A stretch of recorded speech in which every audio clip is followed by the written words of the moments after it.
Greetings to each and everyone. I'm from STEM 2D in Dominican College of Tarlac. Leonard Arese is my name. So dedicated to have learning reference material in basic calculus, my facilitator gave us a performance task to discuss a certain topic. So the topic that I will discuss today is all about solving the nonlinear equation, take note, by elimination.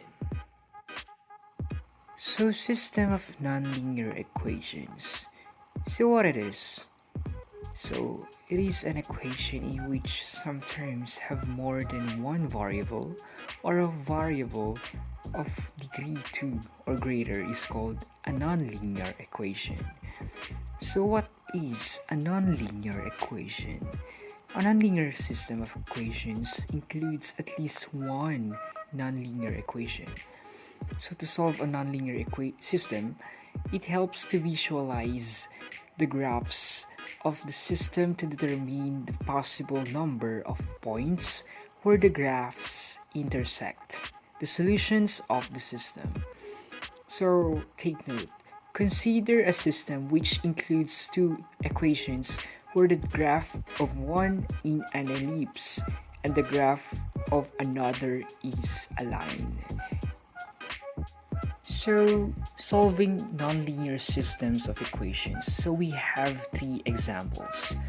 So, the first is no points of intersection. So here's the graph.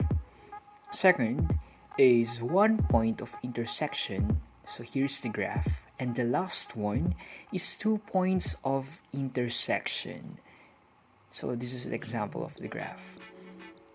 So there are maybe 0 or 1 or 2 points of intersections in solving nonlinear systems. In the elimination method, you either add or subtract the equations to get an equation in one variable.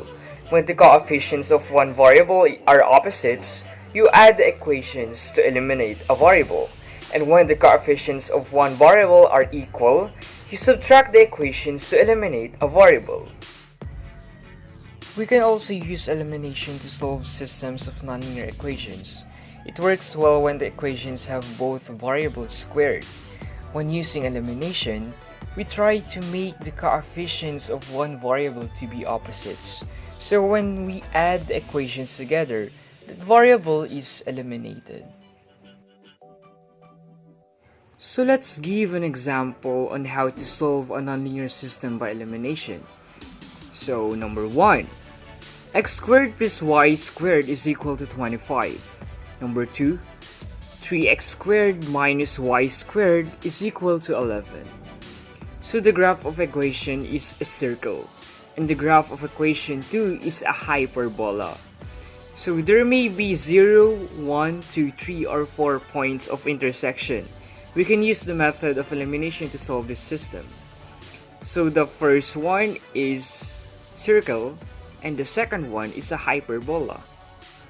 So adding the two equations will eliminate the y variable, leaving an equation that can be solved for x.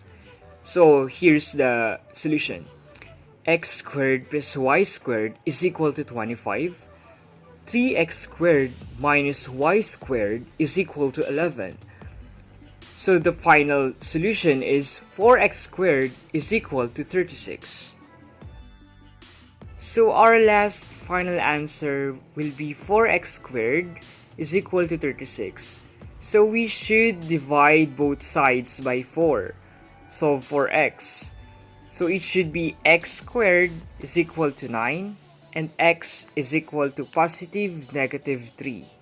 So we should have substitute the x is equal to negative 3 into the equation 1, which is x squared plus y squared is equal to 25. So it should be negative 3 squared plus y squared is equal to 25. So the answer will be y squared is equal to 16. And then 9 plus y squared is equal to 25. And the answer will be y is equal to positive negative 4. So remember, two ordered pairs in the solution sets are -3 and -4, and -3 and +4.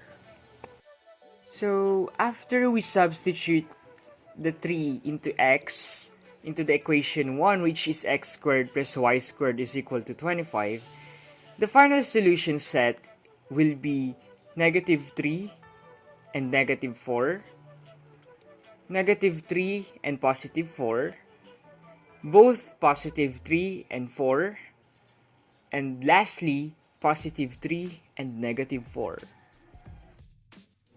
The last step on solving nonlinear system by elimination is we'll be going to graph the pattern or the solution set we've answered. So -3 and -4, -3 and +4, +3 and -4, and lastly the +3 and +4, which the graph confirms. So here's the example of the graph. Again, this is Leonard Arese, and I hope you learned something new today. And thank you, and God bless.